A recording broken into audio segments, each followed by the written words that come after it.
রেজিনগরের জাতীয় সড়কে পথ দুর্ঘটনায় প্রাণ গেল এক বৃদ্ধের। প্রথমে তাকে বেলডাঙ্গা গ্রামীণ হাসপাতালে নিয়ে যাওয়া হয় এবং পরবর্তীতে অবস্থা আশঙ্কাজনক হয় তাকে মুর্শিদাবাদ মেডিকেল কলেজ হাসপাতালে স্থানান্তরিত করা হলে মৃত্যু হয় ওই বৃদ্ধর।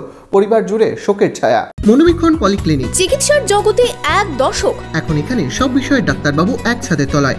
ফোন করুন 7477799515 এই নম্বরে। রেজিনগরের নাতিকে নিয়ে সাইকেলে বাড়ি ফেরার পথে বাইকের ধাক্কায় প্রাণ গেল দাদুর। এই দুর্ঘটনায় গুরুতর আহত হয়েছে বাইক আরোহী দুই যুবকও। পরিবার সূত্রে জানা গিয়েছে, শুক্রবার সন্ধ্যায় আব্দুল কারি শেখ সাইকেলে করে বাড়ি ফিরছিলেন। সাথে ছিল তার নাতি। পথেই বটতলা এলাকায় একটি বাইক নিয়ন্ত্রণ হারিয়ে ধাক্কা মারে। এতেই গুরুতর আহত হন ওই বৃদ্ধ সহ তিনজন। তাদের প্রথমে বেলডাঙ্গা গ্রামীণ হাসপাতাল ও পরে মুর্শিদাবাদ মেডিকেল কলেজে স্থানান্তরিত করা হলে রাতেই মৃত্যু হয় ওই বৃদ্ধের। ওই ডাক্তারখানা এসেছিল, আসার ফেরার পথে ওই বাইকে ধাক্কা দিয়ে মারা গেছে। সাইকেলে। কালকে সন্ধ্যা 6টায়। কোন জায়গায়? বটতলায়। কোন থানা? রেজিনগর থানা। আপনারা সাইকেলে কজন ছিলেন? দুজন। কে কে? ওরা যে সাইকেলে একটা লাতি ছিল আর নানা হচ্ছে দাদু আর নাতি ছিল? হ্যাঁ, দাদু আর নাতি। বাইকে?